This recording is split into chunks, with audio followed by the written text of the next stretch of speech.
Assalamualaikum warahmatullahi wabarakatuh. Nama saya Muhammad Nova Rizwan. Saya dari kelas 11 MIPA 3 dengan nomor absen 17. Kali ini saya akan mempresentasikan tentang peran Ahmad Subardjo dalam Proklamasi Kemerdekaan Indonesia.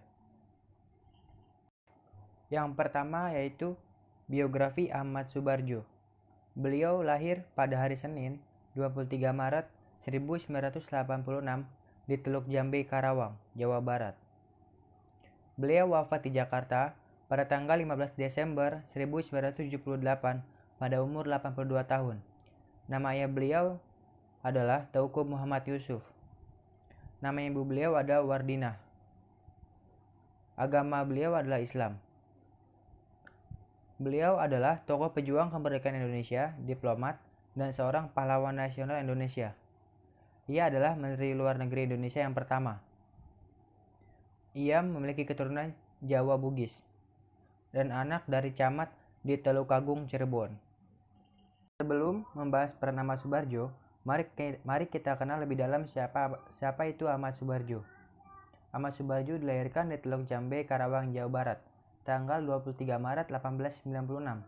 Ayahnya bernama Teuku Muhammad Yusuf, masih keturunan bangsawan Aceh dari Pidi. Kakek Ahmad Subardjo dari pihak ayah adalah Ule Balang dan ulama di wilayah Lueng Putu. Sedangkan Teuku Yusuf adalah pegawai pemerintahan dengan jabatan Mantri Polisi di wilayah Teluk Jambe, Karawang. Ibu Ahmad Subardjo bernama Wardinah.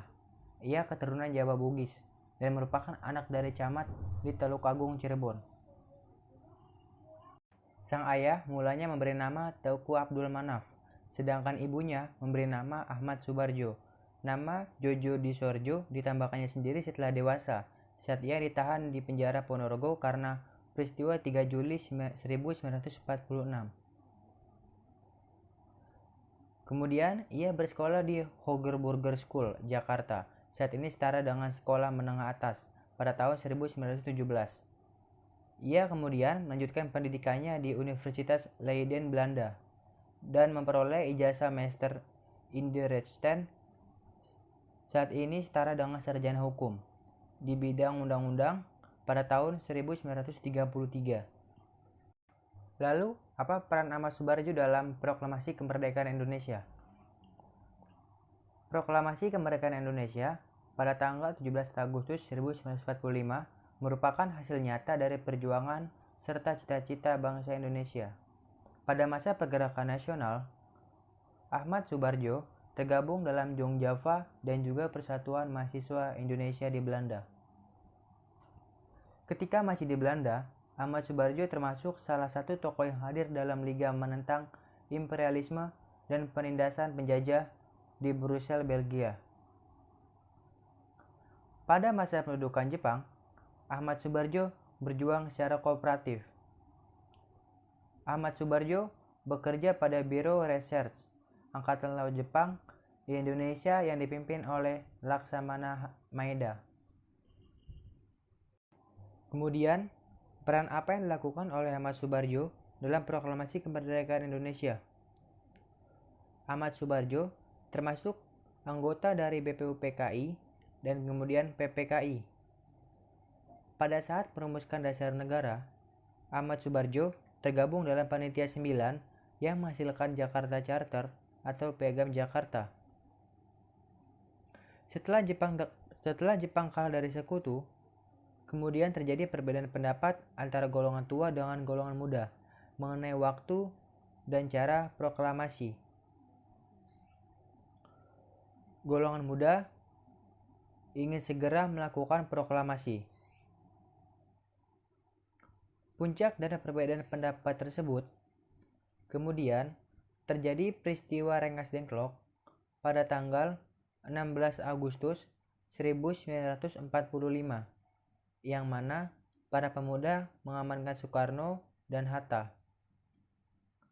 Ahmad Subardjo kemudian bisa meyakinkan para pemuda agar membebaskan Soekarno dan Hatta, serta menjamin pelaksanaan proklamasi yang akan dilaksanakan pada tanggal 17 Agustus 1945.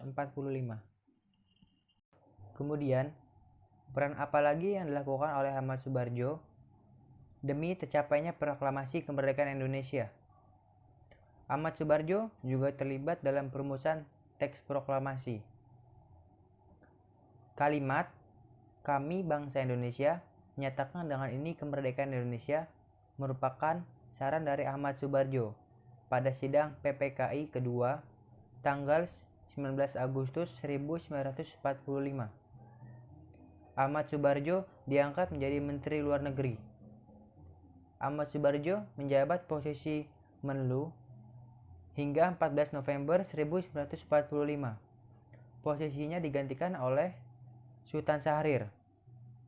Kemudian, di Kabinet Sukiman dan Suwirjo, tepatnya pada 27 April 1991 sampai dengan 3 April 1992, Subarjo kembali dipercaya menjadi Menlu.